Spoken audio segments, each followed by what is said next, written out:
Ya, pertolongan Tuhan besar. Tuhan selalu ada bersama kita di setiap musim-musim kehidupan kita. Amin. Hari ini kita akan memuji Tuhan, semangat.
Dari firman Tuhan ya, di tema yang sama, di mana kita akan terus diperlengkapi bagaimana kita menuju kedewasaan yang penuh di dalam Kristus.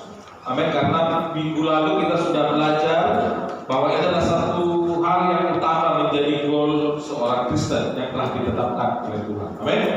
Menjadi dewasa di dalam Kristus. Jadi bukan tentang angka atau umur seseorang menurut angka, tetapi lebih kepada karakter yang menyerupai karakter Kristus. Sebelum kita sama-sama mendengarkan firman Tuhan, mari kita satu hati kita berdoa. Tuhan Allah Bapa kami, Bapa yang baik, terima kasih Tuhan. Kasih karunia-Mu terus kami rasakan di dalam kehidupan kami. Tanpa kasih karunia dari Engkau, segala perbuatan baik yang kami lakukan semuanya akan menjadi sia-sia.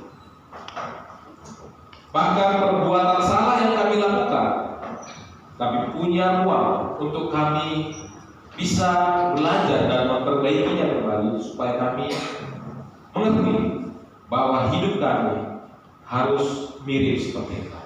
Karena kami sudah ditebus, kami sudah menjadi anak Engkau, dan tentunya harapan Engkau kami terus Tuhan bisa memiliki karakter-karakter.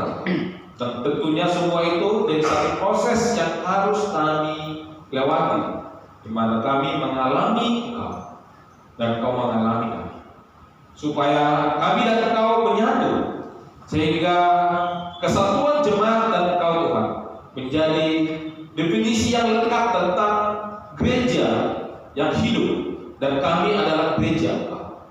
Supaya kami hari ini bukan semata-mata hanya melakukan satu ritual agama, tetapi di luar daripada pertemuan hari ini, hidup kami sepenuhnya adalah hidup di dalam Engkau.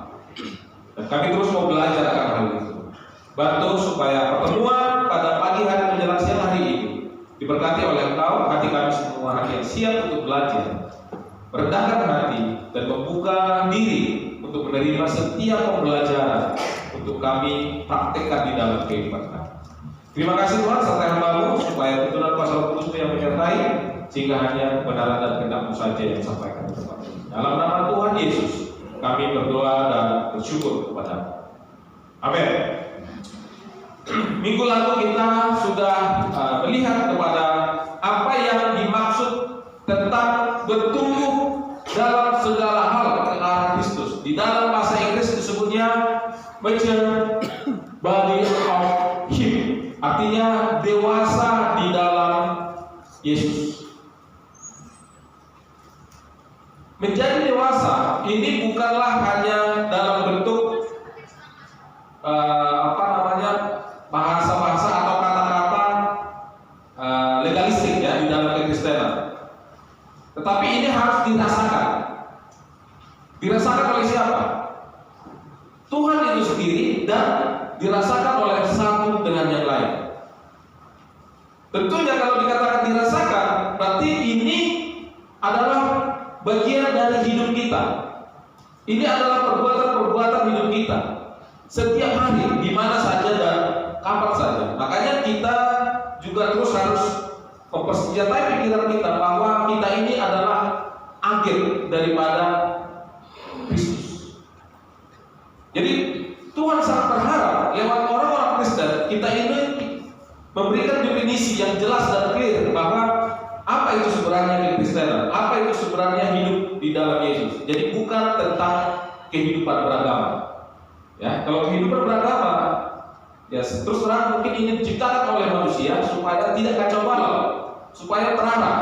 Tetapi Yesus sendiri tidak pernah datang untuk membawa nama agama. Dia sendiri datang sebagai pribadi, di mana dia membawa dirinya, membawa hidupnya untuk menebus setiap orang, dan dia mau setiap orang dia tebus hidup seperti dia.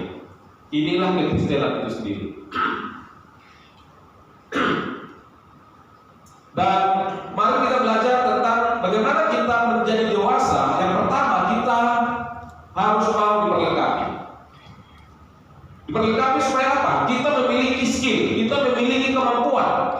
Dan di sana dibutuhkan hati yang mau belajar, hati yang proaktif, hati yang benar-benar upgrade dalam cara belajarnya.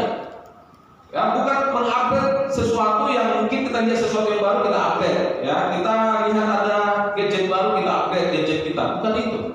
Tetapi caranya, cara belajar kita itu yang upgrade. Kalau dulu kita mendengar saja dari guru kita langsung paham, mungkin hari ini lebih daripada hanya mendengar dari guru kita sendiri. Sebelum mendengar dari guru kita sudah mempelajarinya. Ketika datang ke sekolah, waktu guru sudah menjelaskan, kita sudah paham apa yang disampaikan oleh seorang guru. Itulah hati seorang murid yang sedang belajar. Jadi kalau untuk anak-anak tips supaya kita bertumbuh dan upgrade, sebelum mata pelajaran yang akan disampaikan seorang guru, kita sendiri sudah belajar dari rumah. Nah, Itulah cara belajar yang diupdate, tidak menunggu, dan itu berkelanjutan menjadi seorang yang proaktif, ya, menjadi seorang yang proaktif dan tetap memiliki sikap humility, karena ini adalah karakter yang diharapkan oleh Kristus. Nah, ini yang sudah kita pelajari minggu lalu, dan saya akan melanjutkan ke bagian yang kedua, ya. Dan ini harapannya yang bisa terjadi di dalam kedewasaan berjemaat, di mana kita di sini adalah makhluk sosial, tidak hidup sendiri, tetapi kita butuh orang lain, karena kedewasaan itu tidak terjadi begitu saja, ya. Tetapi ada prinsip saling, ya. Kita ingin tim, kita membutuhkan orang lain, ya. Tidak ada Superman, tetapi yang ada super tim. Jadi keberhasilan bersama, kekalahan bersama, dan tidak ada di sini sebagai satu keluarga, sebagai prinsip tubuh bahwa di sini sakit sendiri dan sembuh sendiri. Enggak, sakitnya satu dari yang lain adalah sakit bersama, dan kita mau sama-sama sembuh. Makanya kalau kita belajar tentang kedewasaan penuh, itu bukan kedewasaan satu orang, tetapi ini menjadi kedewasaan seluruh jemaat. Makanya kita tidak boleh dewasa sendiri. Kita harus juga mendewasakan satu yang lain. Kita harus menolong satu dengan yang lain. Ada 3 hal yang kemarin kita sudah belajar, dan itu adalah fakta, dan kita harus bisa melihat itulah yang terjadi di dalam jemaat. Bahwa apa? Ada baby, ada anak, dan ada orang tua, ada yang dewasa. Seorang anak pasti dia independen, dia pasti depend, bergantung kepada siapa? Orang tuanya. Orang muda dia sangat independen. Kadang-kadang dia merasa punya kemampuan sendiri, tidak butuh orang lain, sangat idealis. Tetapi kalau orang dewasa dia interdependen. Itulah yang dimaksud dengan butuh satu yang lain. Nah, quote-nya saya minta kita baca di sini, di mana kedewasaan tidak datang seiring bertambahnya usia, ya, namun seiring dengan penerimaan tanggung jawab. Tanggung jawab ini banyak, bukan tentang beban yang diterima atau ketika kita berada di sebuah posisi, bukan. Tapi tanggung jawab di sini bahkan ketika kita melakukan kesalahan pun kita sendiri tidak menyalahkan orang lain, kita sendiri bertanggung jawab untuk menghadapi masalah itu. Dan kamu hanya muda sekali, tapi ketidakdewasaan bisa bertahan seumur hidup. Jadi, brothers and sisters, di dalam jemaat akan kita temukankah ada orang-orang tertentu seumur hidupnya sampai Yesus datang dia tidak dewasa? Mungkin akan ada. Tetapi peranan kita di sini bukan mengesampingkan atau membuang orang yang tidak dewasa, tetapi kita sendiri sebagai orang yang sudah lebih dewasa dari dia, mengasihi dan menolong orang tersebut supaya dia bisa tercover di dalam lingkungan orang-orang yang disebut dengan jemaat itu sendiri. Sehingga apa? Kedewasaan itu adalah kedewasaan kita secara keseluruhan, bukan kedewasaan satu orang. Tetapi kita semua berikan tantangan untuk menjadi dewasa. Secara pribadi ambil tanggung jawab ini, tetapi masih ada yang belum dewasa, itu juga menjadi tanggung jawab kita bersama. Amin semua. Jadi siap gak kalau kita bisa melihat ada kekanak-kanakan satu sama lain? Mau gak menerima kekanak-kanakan satu yang lain? Tapi jangan setelah ini, kan dibilang tadi Pak Pendeta, kamu harus siap menerima kekanak-kanakan saya. Jadi semua nanti keluar, udahlah menunjukkan kekanak-kanakannya. Bukan, kita harus meninggalkan kekanak-kanakan itu. Itu tantangannya. Amin semua. Dan berharap pertemuan kemarin kita bisa mengidentifikasi kita itu seorang yang masih baby Christ, atau kita sudah masuk ke level kita disebut sebagai yang muda secara Kristen. Baby, muda, dewasa. Tidak banyak yang dewasa, tapi banyak yang menuju kepada kedewasaan itu. Banyak orang-orang yang masih muda, tapi mari kita terus bertumbuh menuju kepada kedewasaan. Tidak hanya bertahan dalam satu fase saja. Dan saya akan melanjutkan pelajaran saya, dimulai dari Matius 5. Kita mulai dari ayat 13. Kamu adalah garam dunia. Jika garam itu menjadi tawar, dengan apakah ia diasinkan? Tidak ada lagi gunanya selain dibuang dan diinjak orang. Kamu adalah terang dunia.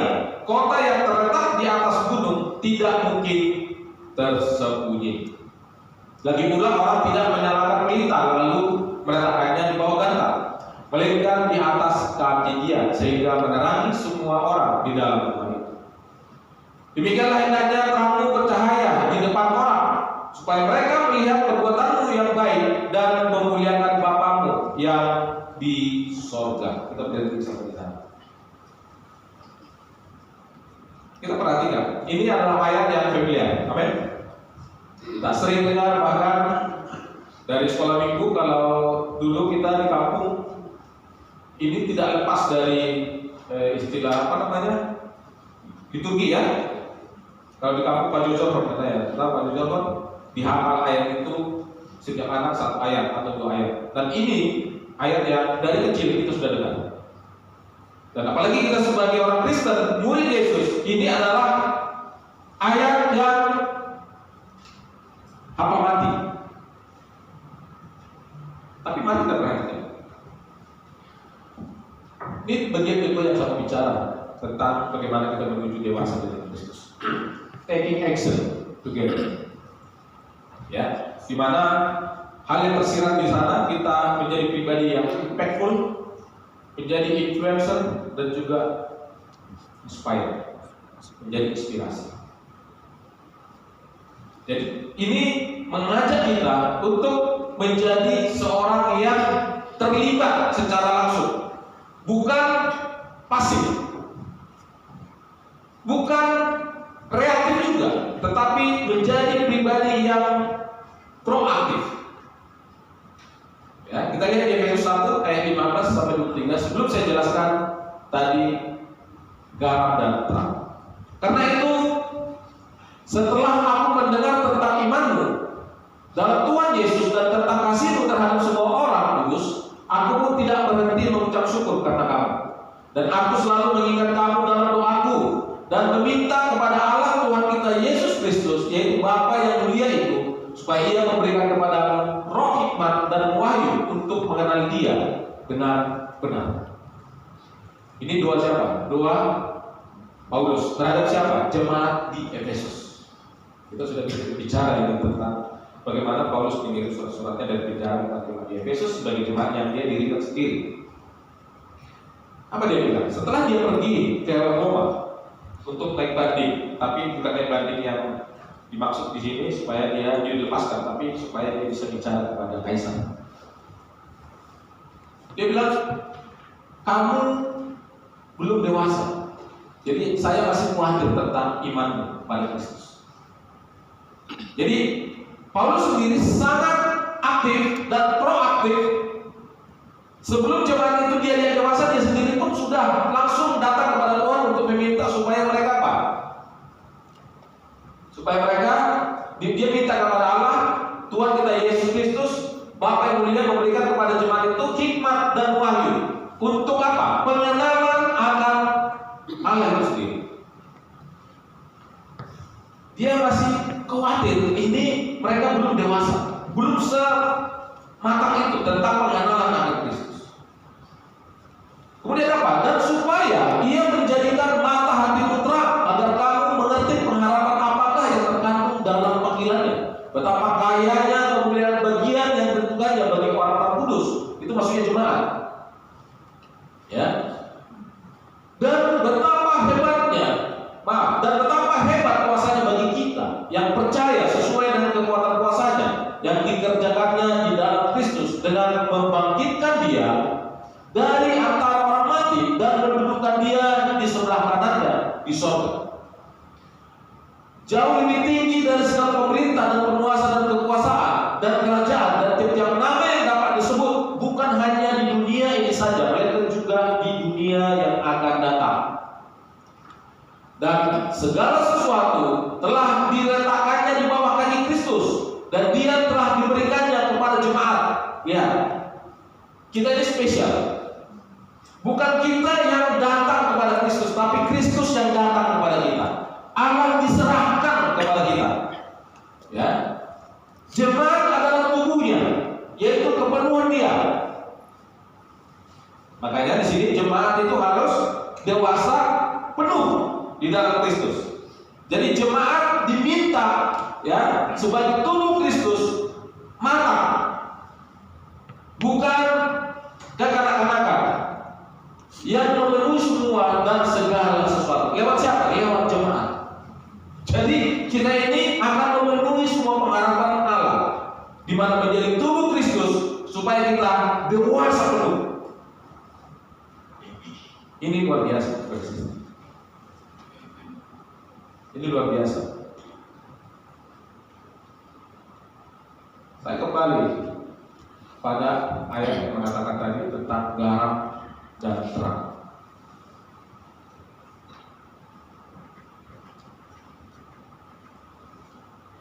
Garam di mana tempatnya? Di hati. Terang, lampu di mana tempatnya? Di atas. Oh, ini di atas. Secara posisi, secara tempat, dan secara fungsi, garam dan terang itu berbeda dan sama-sama dibutuhkan.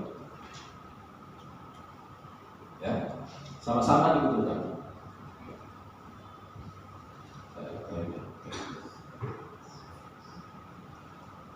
Kalau unsur garam hilang, konsekuensinya diapain?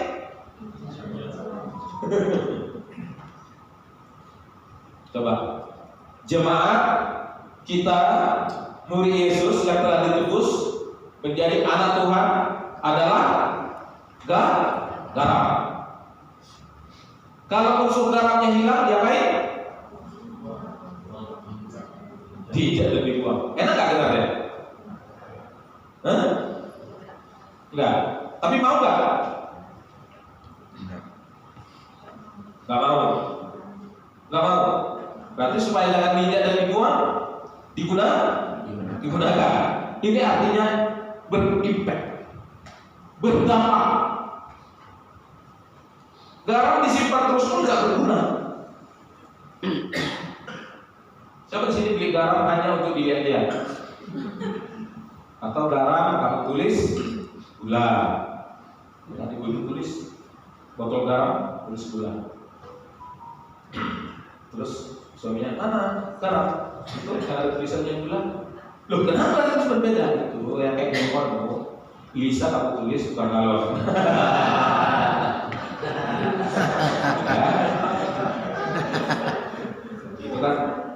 Itu kan di TikTok ya kan. Kalau yang pertama kan nggak begitu kan. Jelas semua kan nama-nama di situ kan. Bukan galon tetap ganteng. Oke, kita lanjutkan. Terang, ada unsur cahaya berguna di kondisi gelap. Dan dia harus dibuktikan katanya. Kalau kita baca di ayat itu selanjutnya, dia harus membuktikan diri. Membuktikan diri bukan konotasi negatif di sini ya, bukan. Tetapi maksudnya kamu jangan sembunyikan terang. Terang itu harus dinyatakan. Makanya jangan dibawa gantang. Berguna kalau kita pasang lampu di bawah panggung ini. Gak apa-apa lah biar tikus bisa punya cahaya di situ.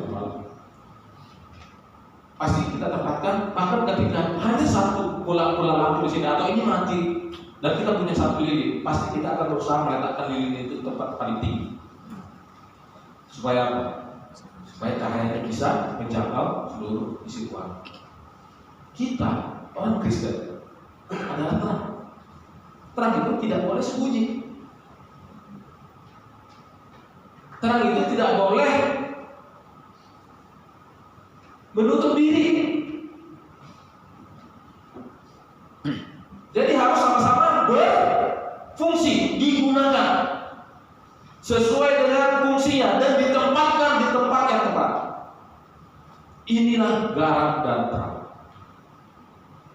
Jadi katanya, kalau kamu mau memenuhi semua panggilan Kristus, di mana di dalam jemaat, di mana Kristus ingin kita semua menjadi serupa dengan Dia dalam bentuk karakternya, dan kita semua menjadi dewasa seperti Dia, ada dua hal penting di sini untuk kita perhatikan sebagai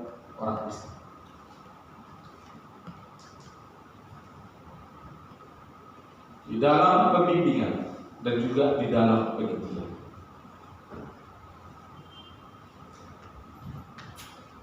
Di dalam pembimbingan berdampak sebagai garam, kita ada namanya proses repair dan maintenance. Ini udah sering kita bicara. Ketika kita keluar dari tempat ini, kita menjadi terang, di mana kita akan memberikan cahaya, memberikan petunjuk, sehingga setiap orang yang ada dalam kegelapan ngerti jalan kebenaran itu sendiri, dan mereka tidak tersesat. Itulah kegelapan. Dunia ini adalah kegelapan.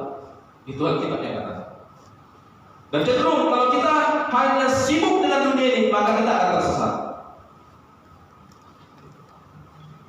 Dan ini tidak boleh dipisah. Bagaimana kita terlibat, ya, di dalam discipleship dan juga evangelism. Inilah yang akan kita sebut dengan taking action together. Dan dua hal yang kita perhatikan di sana. Kita bisa menjadi proaktif atau reaktif. Dua hal yang bisa terjadi. Proaktif atau reaktif. Yang mana yang betul? Yang mana yang betul? Proaktif. Proaktif. Kalau kita mau disebut sebagai seorang yang matang,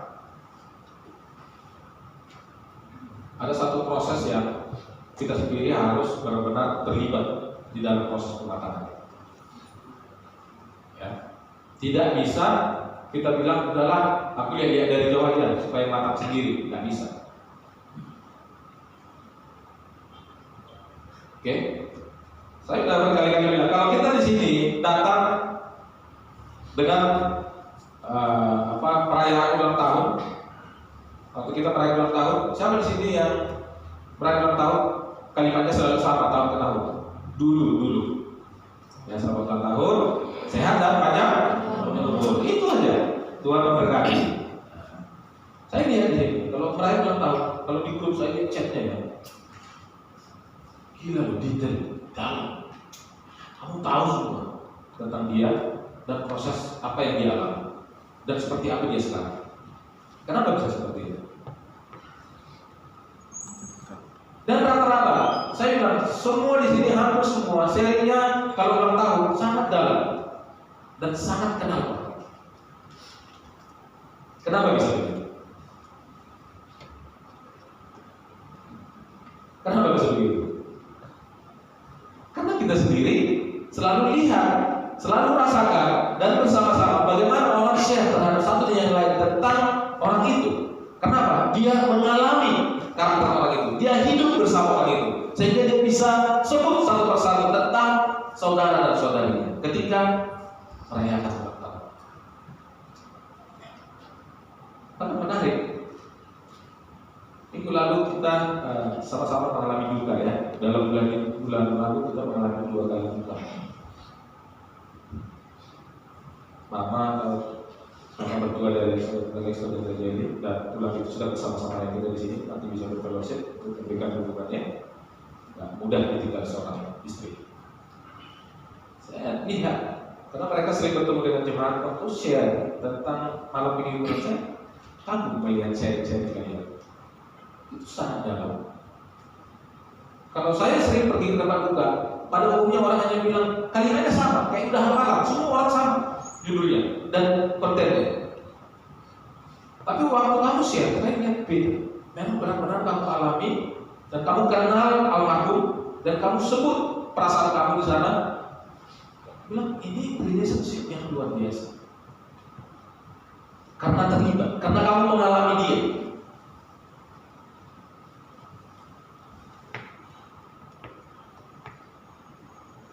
Ini luar biasa. Jadi kalau kita mau menjadi seorang yang mantap, memang kita harus menjerumuskan diri. Kata ekstrimnya apa? Menjerumuskan diri ya. Ada sini yang lebih pintar bahasa Inggris? Cuma saya yang pintar ya. Kalau kamu pintar bahasa Inggris, tahu pergi kemana? ke kampung Inggris. Sekarang tempat les itu banyak loh. Cara belajar bukan hanya kamu belajar online, kamu atau pergi ke tempat kursus. Sekarang bahkan satu desa membuat satu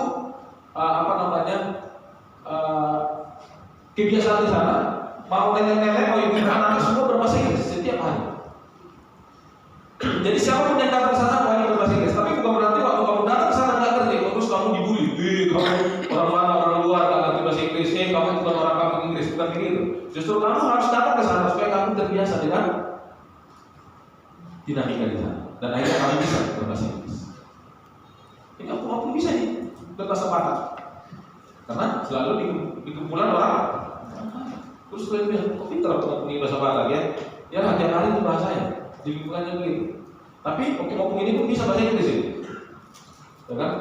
Kita tahu kan mereka di salah satu negara yang memang di Inggris lah kita bilangnya, kita tahu kan ngomong di Inggris pasti mau belajar bahasa Inggris mereka kan? 3 bulan ke depan mereka pulang, nggak bisa lagi bahasa Batak. Bahasa Inggris. Nah, kita terjunkan maksudnya. Maksudnya apa proses ini? Semua ini harus dikondisikan, disengaja, secara intensional. Menjadi dewasa bukan kebetulan, tetapi secara intensional. Memang kita tahu goalnya itu adalah dewasa penuh di dalam Kristus. Itu yang harus kita kejar. Menuju ke sana semuanya. Tidak ada mengatakan di sini saya tidak perlu dewasa, yang lain aja. Betul saya bilang tadi, akan ada yang tidak dewasa, tapi dia pun harus menuju ke sana. Paling tidak presentasinya berubah. Ini yang Tuhan harapkan dari kita. Jadi ada 2 kategori, reaktif dan proaktif. Matius 7 ayat 8 sampai 12. Setiap orang yang mendengar perkataanku ini dan melakukannya, ia sama dengan orang yang bijaksana yang mendirikan rumahnya di atas batu. Kemudian turunlah hujan dan datanglah banjir, lalu angin melanda rumah itu, tetapi rumah itu tidak rubuh sebab didirikan di atas batu. Inilah yang disebut dengan Kristen proaktif. Jadi sebelum dia membangun, dia sudah rencanakan, dia sudah tahu apa yang akan terjadi ke depan, dan dia harus mempersiapkan konstruksi yang berhubungan dengan situasi yang kemungkinan bisa terjadi di masa mendatang. Jadi sebelum dibangun atau sebelum terjadi, dia sendiri sudah mempersiapkan diri. Itulah bahasa sederhana. Nah, kalau kita lihat di depan, dikatakan di sana berpikir ke depan, berarti Kristen yang proaktif itu berpikir ke depan, mengantisipasi dan merencanakan perubahan atau siap menghadapi krisis. Ya, seorang Kristen yang proaktif biasanya adalah seseorang yang dipimpin oleh Roh dan berdasarkan pilihannya pada prinsip dan nilai-nilai Alkitabiah. Nanti di khotbah saya berikutnya saya akan jelaskan tentang ini. Dewasa iman. Ya. Hari ini tak cukup waktu. Dikatakan apa lagi? Karena gini, kenapa sering kita waktu di dalam kehidupan kita sehari-hari justru lebih dominan dan cenderung reaksi pertama bukan kebenaran, tetapi yang bukan benar. Itu maksudnya. Nah, itu termasuk bagian dari ketidakdewasaan, dan inilah yang kita mau tumbuhkan bersama-sama. Mereka tidak bergoyahkan dalam iman dan kepercayaan mereka dan membuat keputusan berdasarkan apa yang mereka tahu benar dalam firman Tuhan dan ajaran Bapa surgawi kita. Secara knowledge kita tahu bahwa seorang Kristen kalau ada situasi tertentu yang mengajak kita untuk melakukan yang tidak benar, kita harusnya langsung cepat loh switch-nya ya, lakukan yang benar. Tetapi tidak semudah itu. Dan seorang yang dewasa, yang proaktif, inilah yang harusnya terjadi. Dan ini yang mau kita kejar. Amin semua? Yang kedua, tetapi setiap orang yang mendengar perkataanku ini dan tidak melakukannya, ia sama dengan orang yang bodoh yang mendirikan rumahnya di atas pasir. Kemudian turunlah hujan dan datanglah banjir, lalu angin melanda rumah itu sehingga rubuhlah rumah itu dan hebatlah kerusakan. Sering nggak kalau datang banjir orang langsung sibuk? Ngapain biasanya? Langsung fungsi, ya kan? Atau menyelamatkan setiap barang-barang berharga yang ada di rumah itu. Bahkan kemarin tanpa sengaja di beranda ini medsos saya lihat atau ada kebakaran sebelah, ada satu orang ibu dia langsung dalam nama Yesus, dalam nama Yesus. Rumah itu terus ditumpang tangan sama dia terus sampai nangis-nangis. Waktu saya lihat itu, satu sisi dia begitu sangat beriman bahwa Yesus bisa menyelamatkan, tetapi saya rasa itu adalah sebuah tindakan yang tidak terlalu dewasa menurut saya. Bayangkan kalau rumah itu terbakar, ada dua kemungkinan. Pertama, dia kecewa sama Yesus. Yang kedua, mungkin dia juga jadi merasa Yesus tidak mendengarkan doa. Sebenarnya orang dewasa kalau seandainya rumah itu terbakar, pemikirannya apa? Dia akan lihat fakta. Wajar ya, rumah saya paling penduduk, terus dia lihat banyak rumah tua, terus instalasi listrik semua sudah tidak layak. Dan risiko kebakaran, kalau rumah padat tidak ada gam kebakaran karena terjadi dan jarak tempuh pemadam dekat rumah saya sekian kilometer dan sumber air untuk menyiram juga sedikit. Tentunya kalau sudah ada api di sana, saya hanya ingin menyelamatkan barang-barang yang ada dan saya harus menghadapi ini dengan bijaksana. Nah, itu kan dewasa. Bukan langsung dalam nama Yesus. Kita berharap terjadi mujizat dan rumah dia dilempati dan rumah sudah terbakar. Barulah di situ dia Yesus. Bukan begitu yang dewasa. Ya, itu seperti kamu adalah anak-anak di kumpulan anak-anak, terus permen tinggal satu dan hanya kamu yang boleh dapat, yang lain nggak usah. Bukan begitu konsepnya. Oke?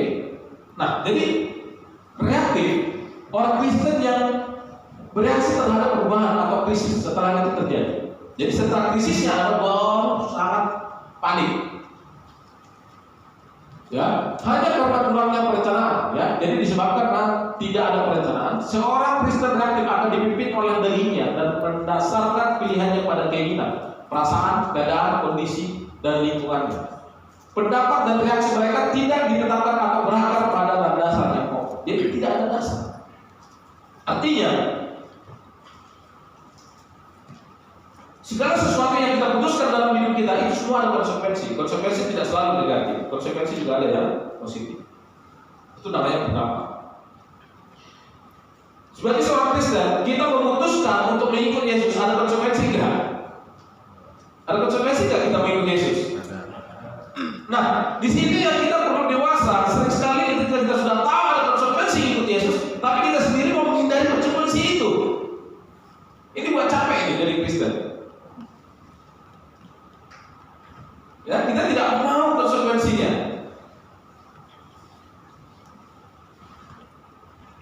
Karena kita akan berbeda dengan dunia. Terang dan gelap tidak bisa bertemu.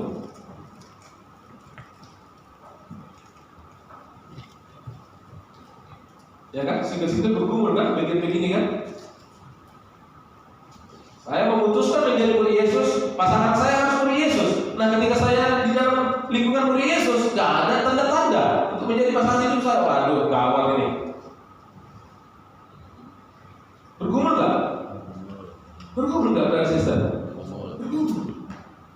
Tapi di sinilah dituntut kedewasaan, iman.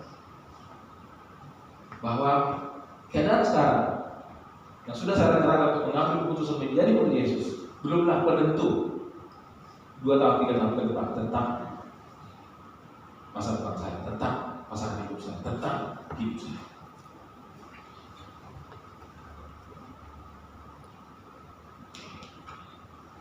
Efesus 2 ayat 10. Karena kita ini buatan Allah. Buatan siapa?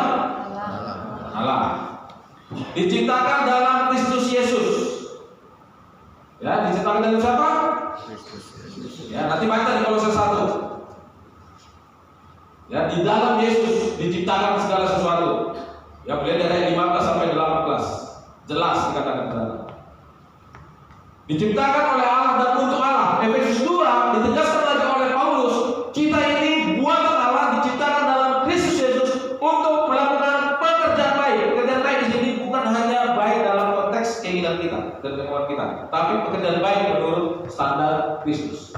Yang dipersiapkan, itu maksudnya, yang dipersiapkan Allah sebelumnya, yang mau supaya kita hidup di dalamnya. Jadi kita ini bagian dari proaktifnya Allah.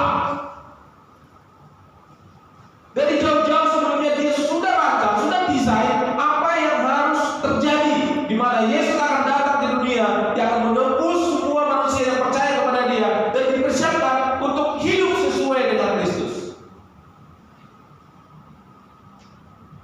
Itu proaktif. Dan dia tahu setiap orang yang tidak ikut dan hidup seperti Yesus, dia tahu bagaimana kesudahannya. Dia tahu, dan Allah tidak akan menyesal dengan itu, karena dia sendiri sudah bersiapkan dan tidak akan pernah menyesal. Amin. Semangat untuk menjadi dewasa, proaktif. Jadi kalau proaktif, kita lihat 3 hal ini. Bagaimana kita berimpact di dalam jemaat. Saya tidak bicara di luar, kalau bicara di dalam jemaat. Artinya ini ada pengaruh atau akibat di dalam setiap keputusan yang diambil oleh seseorang atas dia, atas apa ya? Salah ketiga. Ya, jadi setiap keputusan yang diambil oleh seseorang, ya, biasanya mempunyai dampak tersendiri, baik itu dampak positif maupun dampak negatif. Ini yang saya bicarakan. Lihat, impact ya. Kalau saya melompat di atas panggung ini, kira-kira apa dampaknya? Itu berapa ton saya? Robo ya. Nah, itu satu pesan untuk daya ya. Saya melompat di atas panggung ini, apa yang terjadi? Kemungkinan besar bergetar, goyang gitu, ya. Bahkan ruangan ini mungkin ada getaran juga, ya, karena struktur lantainya mungkin hanya ketebalan, bukan untuk kapasitas 200, mungkin hanya 50 orang. Jadi ada getaran. Itulah impact. Ini kita lihat ya, dari dalam diri seseorang ada power yang memberikan, ketika power itu dikeluarkan, dia akan melakukan sebuah konsekuensi, perubahan. Di sini ada di barisan, kalau ini bicara tentang kehidupan manusia, humility.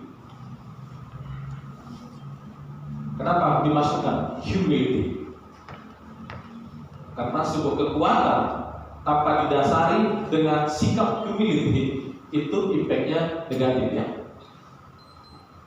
Itu sebentar. Tapi karena kita mau berimpact dari konteks garam, garam itu unsur asinnya itu adalah power.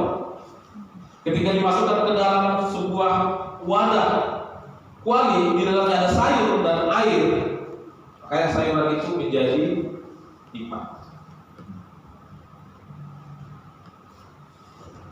Itulah impact. Jadi bayangkan, dari luar impact itu ketika masuk ke dalam, mengarah ke dalam, dia menjadi sebuah kekuatan. Jadi impact yang kita berikan itu adalah kekuatan yang berasal dari dalam. Tapi dari dalam sebuah kekuatan, ketika diberikan keluar, dia akan menjadi pengaruh juga. Jadi satu kesatuan yang sangat solid, padat, menyatu. Itulah garam. Jadi unsur garam itu sebenarnya nggak pernah hilang. Contoh, kita kasih garam ke dalam sayur, hilang nggak unsur garamnya? Artinya garam akhirnya berpengaruh, mendapat impact, menjadi ada rasa garam. Terus dimasukkan ke dalam tubuh, kita makan sayurnya. Setelah masuk di dalam tubuh, garam itu berubah nggak? Berubah nggak? Berubah apa? Jadi sampah, kotoran. Enggak, dia akan masuk ke dalam tubuh kita karena garam itu berfungsi untuk tubuh kita. Makanya unsur garam yang masuk dalam tubuh kita tadi, makanya mulai garam itu ada kandungan jodium supaya bermanfaat dalam tubuh kita. Tapi saya bicara tentang garam. Dia tidak pernah berubah. Tapi garam itu akan dibuang dan diinjak, artinya ketika tidak ada lagi unsur garamnya, itu karena tidak digunakan. Itu saja. Karena pada dasarnya garam itu tidak akan hilang unsur garam. Tapi ketika dia tidak digunakan, di sanalah dia menjadi garam yang tidak berguna, diinjak orang, dibuang atau diinjak orang.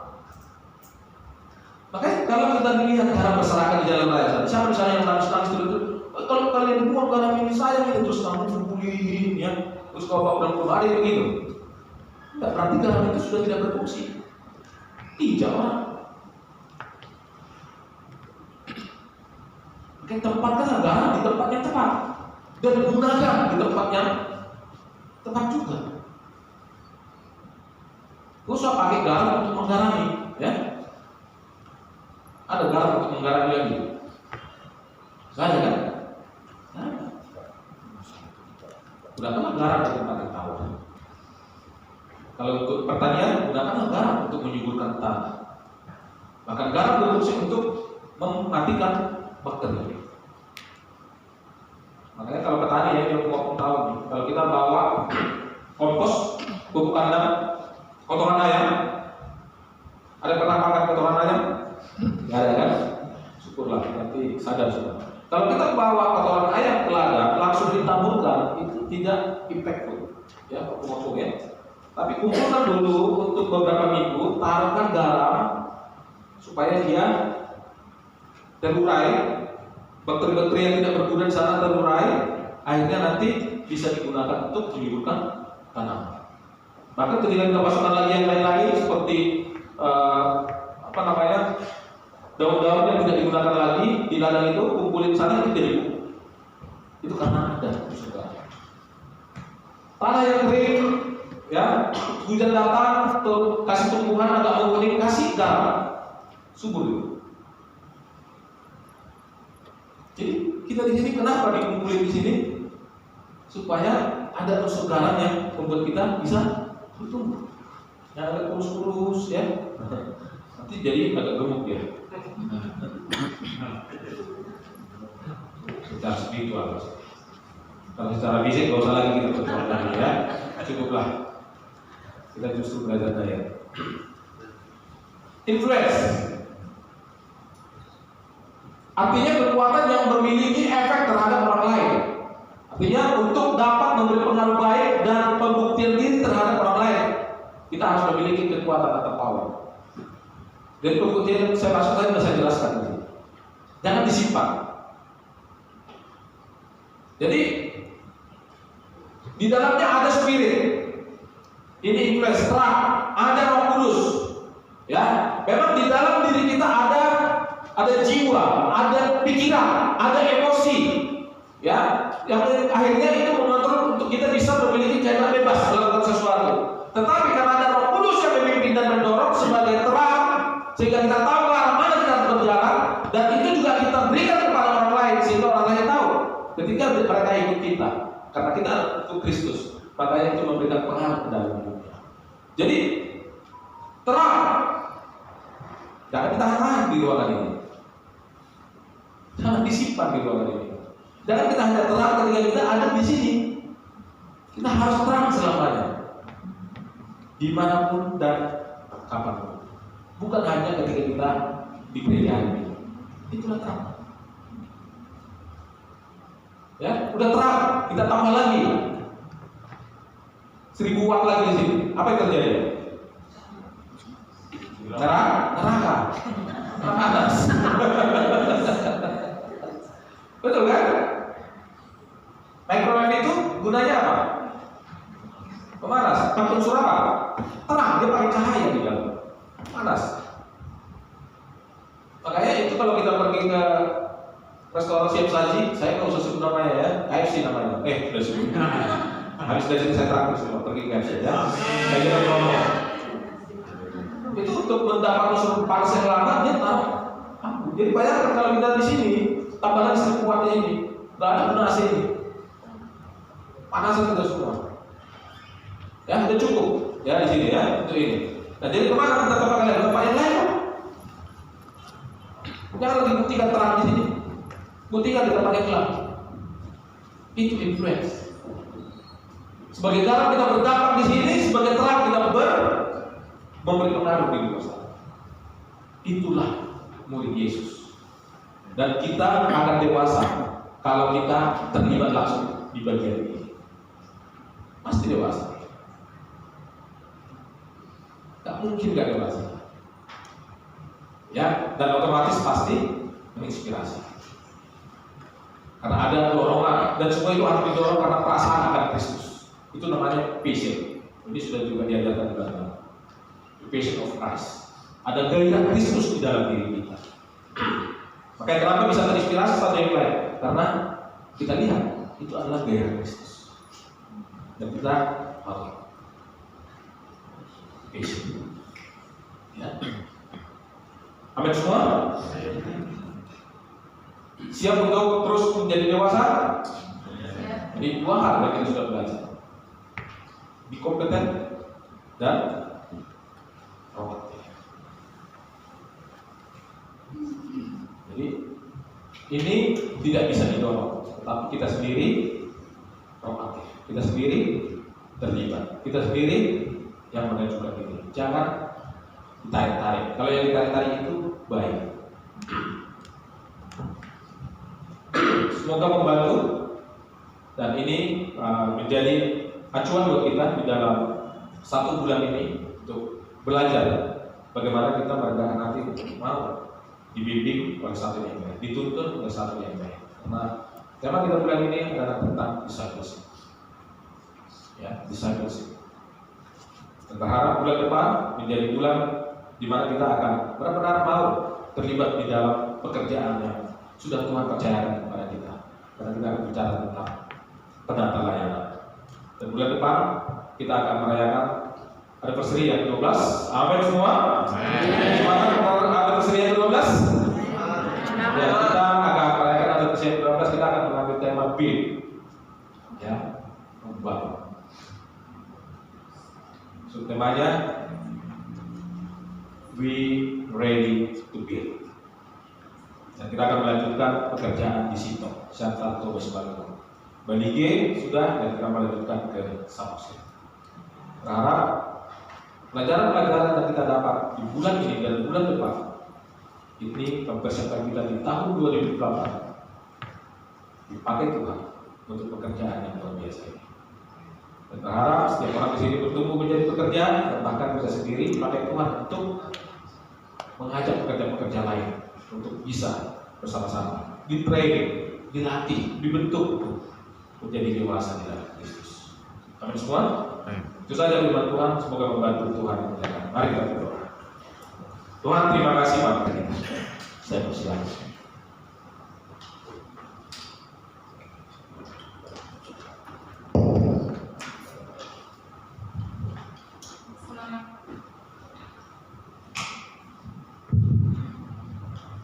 Selamat pagi, perkenalkan nama saya Dena Salahi.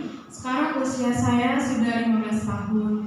Dari sejak saya di Kids Kingdom, saya sudah diperkenalkan tentang firman Tuhan.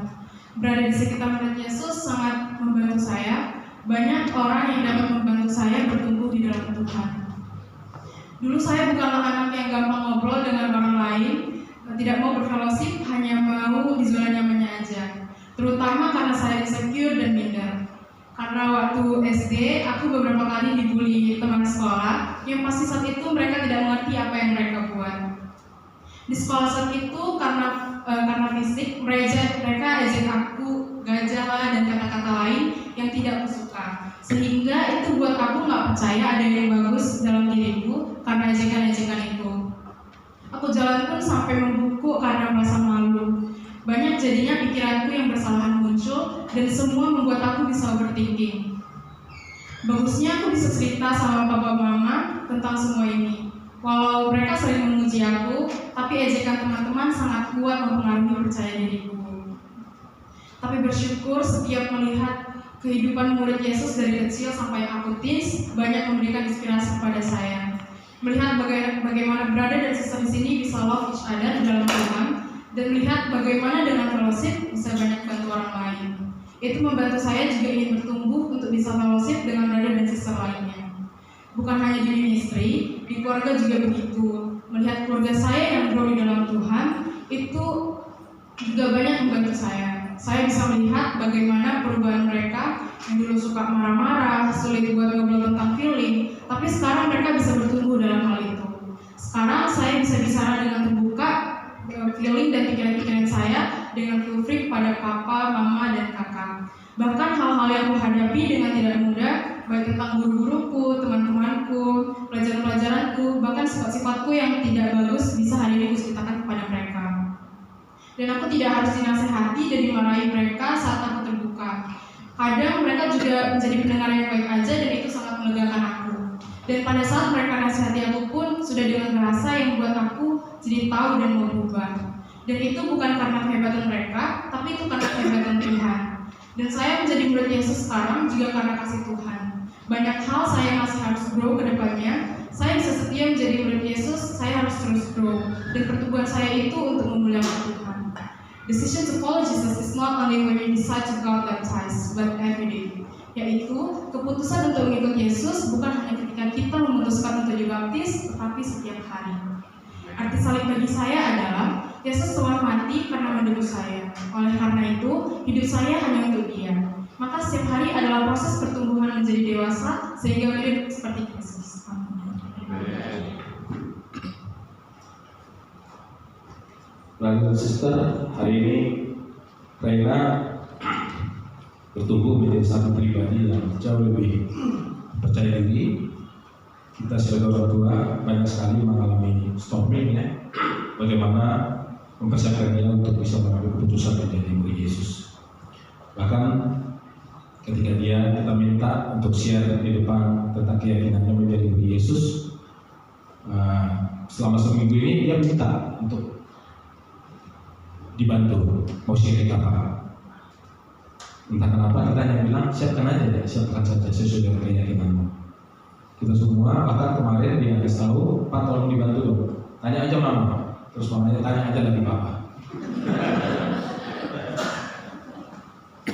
Waktu berlalu kita tidur, tadi pagi saya lihat WhatsApp ada pengaduan dari kakaknya. Pak, Rena lagi sedih. Loh kenapa? Katanya kalian tidak support untuk dia sharing di depan Jawa Kudus. Loh, tapi tiba-tiba saya lihat lagi di yang lain, Rena udah kirim ke saya apa yang akan dia share.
Kalau di depan gaji kan dia bang.